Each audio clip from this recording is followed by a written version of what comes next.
আসসালামু আলাইকুম ওয়া রাহমাতুল্লাহ। ইন্নাল হামদুলিল্লাহ ওয়াসসালাতু ওয়াসসালামু আলা রাসূলিল্লাহ ওয়া আলা আলিহি ওয়া আসহাবিহি ওয়া বারিক ওয়া সাল্লিম। বন্ধুগণ, আল কোরআনের দার্সে যারা যুক্ত আছেন সকলকেই আন্তরিক মোবারকবাদ জানিয়ে শুরু করছি আজকে কোরআন কারীম থেকে কিছু সংক্ষিপ্ত আলোচনা। আল্লাহ সুবহানাহু ওয়া তাআলার কাছে আমরা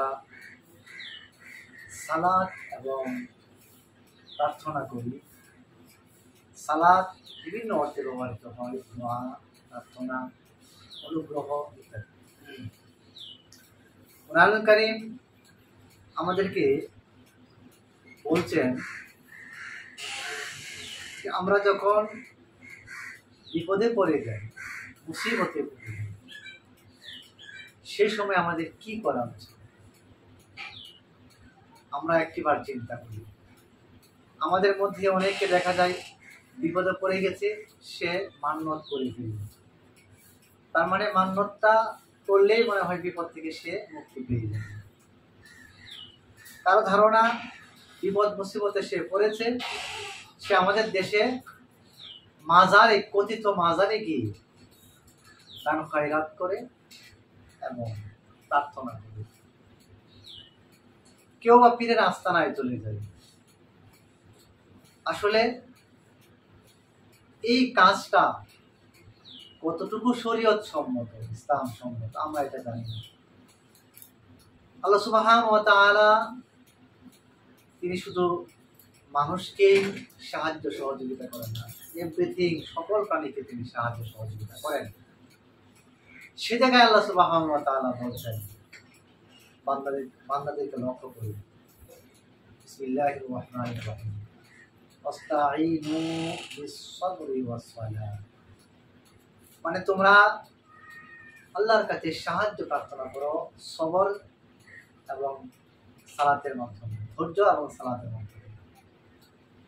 আল্লাহ পাক আমাদেরকে কত সুন্দরভাবে এই আয়াতে কারিমার মধ্যে আল্লাহর কাছে সাহায্য কিভাবে চাইবে সেটি জানিয়ে দিয়েছে।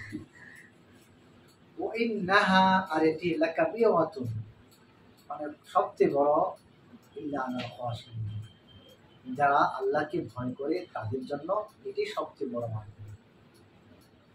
দেখেন আল্লাহ তাআলা আমাদেরকে কত স্পষ্ট ভাবে বলে দিয়েছেন, তোমরা সাহায্য প্রার্থনা করো বিস-সাবরি, মানে সবরের মাধ্যমে।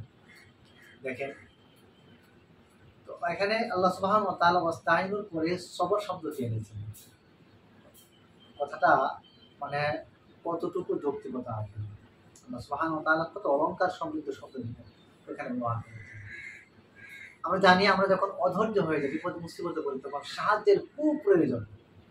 আর বিপদ মুসিবতে ধৈর্য ধারণ করা সেটা খুব কঠিন কাজ, খুবই কঠিন কাজ। সফলতা তখনই আসবে যদি কেউ সবর করতে পারে, ধৈর্য ধারণ করতে পারে। তারপরে নাম্বার 2, ওয়াস-সালাহ। সালাহ মানে নামাজ বা সালাত, প্রার্থনা করা, দোয়া করা, আল্লাহর অনুগ্রহ লাভের চেষ্টা করা। আর এটি যারা আল্লাহকে ভয় করে, মুত্তাকি যারা, ওয়া ইন্নাহা লাকাবিরাতুন, আর এটি সবচাইতে বড় মাধ্যম, ইল্লা আলাল খাশিঈন, যারা আল্লাহকে ভয় করে। বন্ধুগণ, আমরা সূরা বাকারার 44 নম্বর আয়াত থেকে একটা জিনিস শিখলাম আমরা, বিপদ মুসিবতে সাহায্য সহযোগিতা চাইতে হবে একমাত্র আল্লাহর কাছে, এবং নামাজ এবং দোয়ার মাধ্যমেই আল্লাহ তাআলা আপনার উপর থেকে বিপদ মুসিবত উঠায় নেবেন।